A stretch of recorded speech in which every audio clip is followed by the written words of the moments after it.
și Dani. Nouă ne plac banii, regii României. Mami, ne iubesc cam toți golanii și românii și țiganii. Că noi știm să facem banii, noi știm să facem banii, noi știm să facem banii.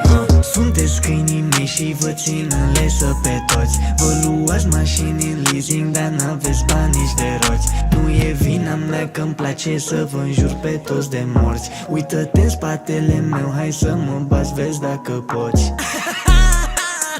Vezi dacă poți, vezi dacă poți.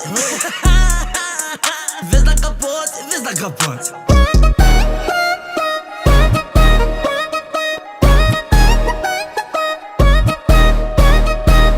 Puneți-vă în genunchi, ascultați-mă bine.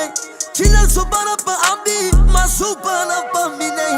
Nu vă mai dați mardoi, că v-am verificat. Avem filmări cu voi când faceți video în chat.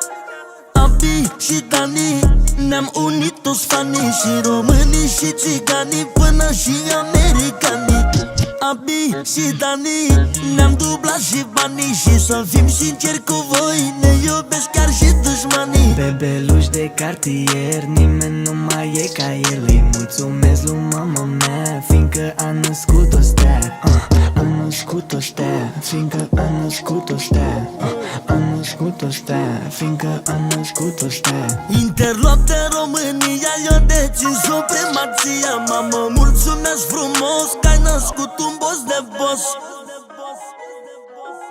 Abi Și Dani, nouă ne plac banii, regii României. Mami, ne iubesc cam toți golanii și românii și țiganii. Că noi știm să facem banii, noi știm să facem banii, noi știm să facem banii.